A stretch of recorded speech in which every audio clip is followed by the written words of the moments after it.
Hello my dear students, today I will teach you 9th history chapter 2nd Russian Revolution।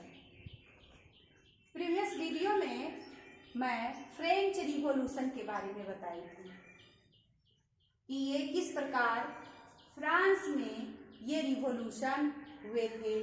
वहाँ के revolutionaries लोग, वहाँ के जो रिफॉर्मर्स थे, किस प्रकार अपने एनलाइटमेंट से पूरे फ्रांस में ही नहीं पूरे यूरोप के हिस्ट्री को बदल दिए थे और किस प्रकार पूरे नेशनलिज्म की भावना से ओतप्रोत होकर के पूरे फ्रांस में एक नेशन स्टेट के रूप में तब्दील हो गया था। अब आज मैं पढ़ने जा रही हूँ रशियन रिवॉल्यूशन, यानी कि किस प्रकार रूस में रिवॉल्यूशन हुए थे। तो जहाँ कहीं भी रिवॉल्यूशन होती है, ये कोई एक दिन की घटना नहीं होती है कि आज कोई एकाएक इंसिडेंट घटी और उस पे एक्शन लिया गया, सो बात नहीं होती है। ये रिवॉल्यूशन जो होते हैं उसके बैक में, यानी कि उसका बैक हिस्ट्री उस रिवॉल्यूशन की पृष्ठभूमि को तैयार करती है। तो आज हम देखेंगे कि 1917 में रूस में किस प्रकार रिवॉल्यूशन होते हैं और वहाँ के जो वर्कर्स हैं, वहाँ के जो सिटीजन हैं, वहाँ के जो पीपुल हैं, वहाँ के जो एरिस्टोक्रेट लोग हैं, क्या क्या सब उसका स्टेटस है, आज समझने जा रहे हैं। तो सबसे पहले हम देखेंगे कि व्हाट इज रशियन रिवॉल्यूशन। तो Russian revolution is a two revolution that lead to demise of Tsarist regime of Russia and eventual establishment of USSR। अब इस देखते हैं कि इस रिवॉल्यूशन में दो छोटे छोटे रिवॉल्यूशन घुसे हुए हैं। तो ये टू रिवॉल्यूशन, इट मीन्स एक होता है फरवरी रिवॉल्यूशन, दूसरा होता है अक्टूबर रिवॉल्यूशन। 1917 में ही दो रिवॉल्यूशन होते हैं, दो फेज में। एक फेज होता है फरवरी 1917 में, दूसरा होता है अक्टूबर 1917 में। अब हम देखेंगे कि वहाँ के जो इम्परर थे उनको जार कहा जाता है, TSAR, जार बोला जाता है रूस के शासक को, इम्परर को। और जिस प्रकार हम देखे थे कि फ्रांस में जिनका डोमिनेंस था वो था वहां पर बर्बन डायनेस्टी, यानी बर्बन फैमिली का वहां पे किंगडम था, राज्य था। तो यहाँ पे रूस में यहाँ पे है रोमनो फैमिली का, और उस समय के जो जार थे वो थे tsar Nicholas second. It means tsar Nicholas second ascended on throne in 1894। It means tsar Nicholas second राजगद्दी पे बैठे थे 1894 में। और कहा जाता है कि उस समय ये एक राष्ट्रपुतिन नाम के एक मिस्टिक थे।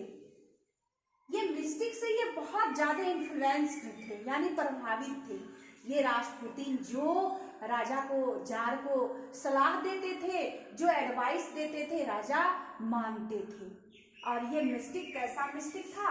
तो ये मिस्टिक बार बार अपने आप को एक राजवैद्य घोषित किया हुआ था कि हम किसी भी बीमारी को किसी भी तरीके से हम ठीक कर सकते हैं, जिसके चलते जार निकोलस सेकेंड राष्ट्रपुतिन के प्रभाव में आया हुआ था, और जिसके चलते ये राष्ट्रपुतिन के प्रभाव में आने से जनता में इसका मैसेज गलत फैला हुआ था। अब हम देखेंगे कि उस समय रूस का जो लोकेशन है, तो आज करंट डे में क्या है रूस का लोकेशन। तो Russian empire included current day Finland, Latvia, Lithuania, Estonia, part of Finland, Ukraine and Belarus. यानी कि रूस के अलावा भी इसके किंगडम में कुछ पार्ट जो है सो मिले हुए थे। It means Russian empire, Russian kingdom जो था वो बहुत बड़ा किंगडम था।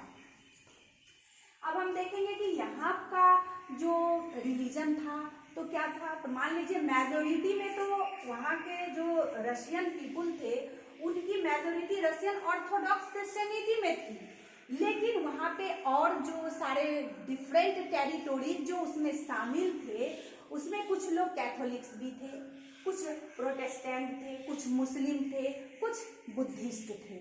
ये मैं अभी उस रूस का एक मतलब स्टेटस बता रही हूँ कि उस समय रूस की क्या स्थिति थी। अब आगे देखेंगे कि इस रशियन किंगडम का जो मेन ऑक्यूपेशन वहाँ क्या था, वहाँ के वर्कर्स क्या करते थे। तो ये रूस लार्जली एग्रेरियन कंट्री थी, यानी कृषि प्रधान देश था, और कृषि प्रधान देश होने के चलते ये जार निकोलस सेकेंड टैक्स जो वसूलते थे वो ज्यादातर टैक्स किसानों पे लगा हुआ था। एग्रीगेरियन कंट्री था ही, तो टैक्स जो लेते थे वो ज्यादातर पीजेंट से टैक्स लिया जाता था। फिर हम देखेंगे dominance of aristocrats and clergy in government, और गवर्नमेंट पर किसका आधिपत्य बना हुआ था, वही एरिस्टोक्रेट एंड क्लर्जी ग्रुप का, उनके ऊपर, जार के ऊपर इनका डोमिनेंस स्थापित था। अब हम देखेंगे वहां तो जान रहे हैं कि वो कृषि प्रधान देश है, तो इंडस्ट्रियल डेवलपमेंट जो था वो बहुत ही कम था। मॉस्को कुछ शहरों में ये व्यवस्था थी लेकिन बहुत कम थी, इसीलिए लिखा इंडस्ट्रियल डेवलपमेंट वेरी मिनिमल।